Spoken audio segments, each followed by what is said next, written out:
ప్రజలకు మేలు జరిగే పని కావాలంటే పాలకుడు పగడ్బందీగా ఉండాలి. కఠిన నిర్ణయాలైనా తీసుకునేందుకు సిద్ధంగా ఉండాలి. అందరినీ ఒప్పించాలి, మెప్పించాలి. అప్పుడే సమస్యల నుంచి శాశ్వత విముక్తి దొరుకుతుంది. హైదరాబాద్లో చెరువుల ఆక్రమణలపై ప్రస్తుతం హైడ్రా దూకుడు పెంచింది. అలాగే నాలాల పరిస్థితి ఏంటన్న ప్రశ్నలు వస్తున్నాయి. వరద నీటిని, మురుగునీటిని తరలించే నాలాలు అంతకంతకు కుచించుకుపోయాయి. వాటిపై అక్రమ నిర్మాణాలు వెలిశాయి. దీంతో కాస్త గట్టిగా వర్షం పడితే నాలాలు పొంగి రోడ్లు, లోతట్టు కాలనీలను ముంచెత్తుతున్నాయి. దీంతో ప్రజలకే తిరిగి అవస్థలు, విపరీతమైన ట్రాఫిక్. మరి వీటికి సొల్యూషన్ ఉందా?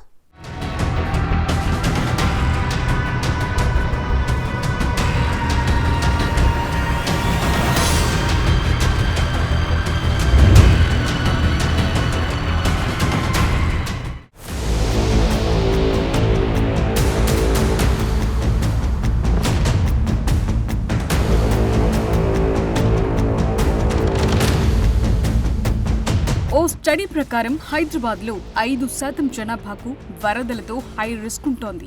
ఏకంగా 93% జనాభాకు మధ్యస్థంగా ఫ్లడ్ రిస్క్ ఉంటోంది. ఇక కేవలం 2% జనాభాకి లో రిస్క్ ఉంది. అంటే సిటీలో మెజార్టీ జనాభాకు వరద ముప్పు ఉంది. ఇళ్లలోకి నీరు చేరటం, లోతట్టు ప్రాంతాలు మునిగిపోవటం, ఫలితంగా ట్రాఫిక్ జామ్ అవ్వటం, ఇలా అంతా ఎఫెక్ట్ అవుతున్నారు. ఇప్పుడు హైడ్రా చెరువుల ఆక్రమణలపై ఉక్కుపాదం మోపుతోంది. మరి నాలాలపై అక్రమ నిర్మాణాల విషయంలోనూ అదే స్పీడ్ చూపుతారా అన్న చర్చ సిటీ జనాల్లో పెరుగుతోంది. ఎందుకంటే అంతా గట్టిగా అనుకుంటేనే మార్పుకు నాంది పడుతుంది. అలా జరిగినప్పుడే సిటీ జనాభా పెరిగినా ఎవరికి ఇబ్బంది లేకుండా ఎవరి పని వాళ్లు చేసుకునే వీలు కలుగుతుంది.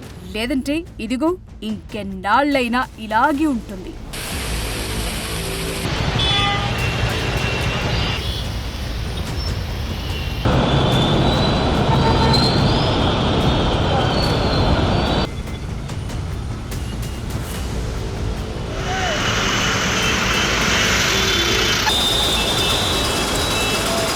ఢిల్లీ, ముంబై, చెన్నై, బెంగళూరు, హైదరాబాద్ ఇలా అన్ని మెట్రో సిటీస్ వరద బాధిత నగరాలే. ఎందుకంటే నగరాలు వేగంగా విస్తరిస్తున్నాయి. భూముల విలువ విపరీతంగా పెరిగిపోయింది. ప్రైమ్ లొకేషన్ లో గజం దొరికినా చాలు అన్నట్లుగా పరిస్థితి మారిపోయింది. దీంతో కొందరు నాలాలు, చెరువుల భూముల్ని కబ్జా చేయటం మొదలుపెట్టారు. అందుకే హైదరాబాద్ సహా మెట్రో నగరాలది ఇదే పరిస్థితి. మన హైదరాబాద్ విషయానికే వద్దాం. భాగ్యనగరానికి 400 ఏళ్ల చరిత్ర ఉంది. 1925 నాటికి భాగ్యనగర జనాభా 4.5 లక్షలు మాత్రమే. 1950 నాటికి 10 లక్షల దాకా చేరుకుంది. ఇప్పుడు 1 కోటి దాటిపోయింది. మరి సౌకర్యాలు ఇంకెంత పెరుగుండాలి? ఎప్పుడో నిజాం కాలం నాటి డ్రైనేజీలే ఇంకా వాడటంతోనే హైదరాబాదుకు తరచూ ఈ సమస్య వస్తోంది. పెరుగుతున్న జనాభాకు తగ్గట్లు గత పాలకులు సరైన చర్యలు తీసుకోకపోవటం, కార్యాచరణ రెడీ చేసినా అవి ముందుకు జరగకపోవటంతో సమస్యలు పెరిగి ఇదిగో ఇలా రోడ్లే చెరువులుగా మారిపోయిన సీన్ కనిపిస్తోంది.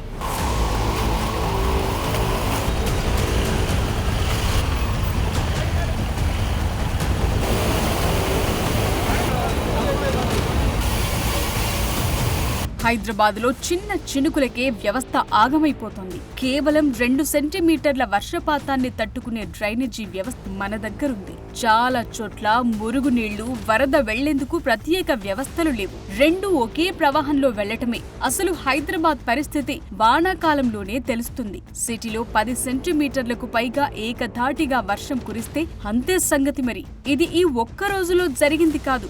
జనాభా విపరీతంగా పెరుగుతున్నా అందుకు తగ్గట్లు చర్యలు తీసుకోలేదు. ఎక్కడికక్కడ భవన నిర్మాణాలు పెరగటంతో ఫీడర్ ఛానళ్లు మూసుకుపోయాయి. చెరువులు, కుంటలు, ఫీడర్ ఛానల్స్ ధ్వంసం కావటంతో నీళ్లన్నీ రోడ్లపైనే పారుతున్నాయి. హైటెక్ హంగులతో డెవలప్ అయిన మాదాపూర్, గచ్చిబౌలి ఏరియాల్లోనూ గంటకు 2 సెంటీమీటర్ల వర్షపాతాన్ని మాత్రమే తట్టుకునే డ్రైన్స్ ఉన్నాయంటే పరిస్థితి అర్థం చేసుకోవచ్చు.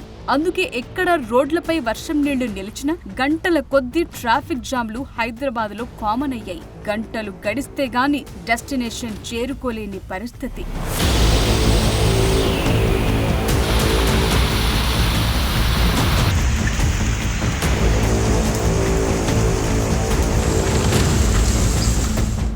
హైదరాబాద్ లో వస్తున్నదంతా నది ప్రాంత వరదే కాదు, అంతా కూడా అర్బనైజేషన్ ఎఫెక్టే అంటున్నారు. నగరీకరణ వరదలకు మరో ప్రధాన కారణమంటున్నారు. హైదరాబాద్ అంటే లేక్ సిటీ అని పేరుండేది. ఒకప్పుడు సిటీకి నీటిని అందిస్తూ భూగర్భ జలాన్ని కూడా పెంచిన ఎన్నో చెరువులు ఇవాళ నీటితో కాక ఇళ్లతో నిండి ఉండటం చూస్తూనే ఉన్నాం. హైడ్రా అనే వ్యవస్థ వచ్చి అక్రమ నిర్మాణాలను కూల్చుతోన్నది చూస్తున్నాం. అయితే ఇదే హైడ్రా స్పీడ్ నాలాల దాకా వస్తుందా అన్నది కీలకంగా మారింది.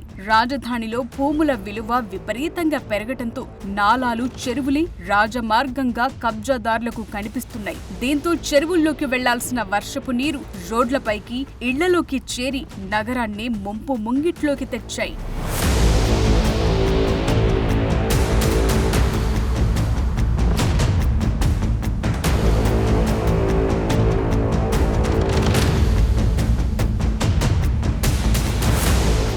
₹700 కోట్ల పూర్తిస్థాయి భూగర్భ డ్రైనేజీ వ్యవస్థను నిర్మిస్తామని గత ప్రభుత్వం ప్రకటించినప్పటికీ మురుగునీటి పారుదల వ్యవస్థ ఆధునీకరణ చేయటంలో మాత్రం విఫలమైంది. స్ట్రాటజిక్ నాలా డెవలప్మెంట్ ప్రాజెక్టు కూడా ఆశించినంత ఫలితమివ్వలేదు. గ్రేటర్ హైదరాబాద్ విస్తీర్ణం 625 చదరపు కిలోమీటర్లు, జనాభా 1 కోటి దాటింది.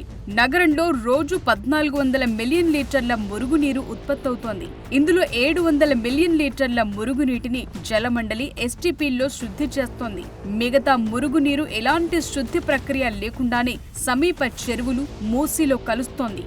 గ్రేటర్ పరిధిలో 1500 కిలోమీటర్ల మేర విస్తరించిన నాలాలపై వేలాదిగా అక్రమ నిర్మాణాలున్నాయి. ఈ నాలాలను సమూలంగా ప్రక్షాళన చేయాలంటున్నారు, విస్తరించాలి కూడా. నాలాల ఆధునీకరణ ఆవశ్యకతను ప్రజలకు అర్థమయ్యేలా వివరించటం, ఇందుకోసం రాజకీయ పార్టీలు, ఎన్జీఓల సహకారం తీసుకోవటం కూడా ముఖ్యంగానే మారింది. కానీ నాలాలపై అక్రమ నిర్మాణాలను కూల్చుదామంటే మొదట అడ్డొచ్చేది పొలిటీషియన్లే అంటున్నారు. ఎందుకంటే అక్కడ ఉండేది వారి ఓటర్లు, లేదంటే వారి అనుచరగణం ఉండటమే కారణం. ఎక్కడ వ్యతిరేకత వస్తుందోనన్న ఉద్దేశంతో కూల్చివేతలకు ఇన్నాళ్లు వెనకడుగు వేశారు. కానీ ఇకపై సిటీలో సీన్ ఎలా ఉంటుందనేదే చూడాలి. హైడ్రా జోరు నాలాలపైన చూపుతుందా?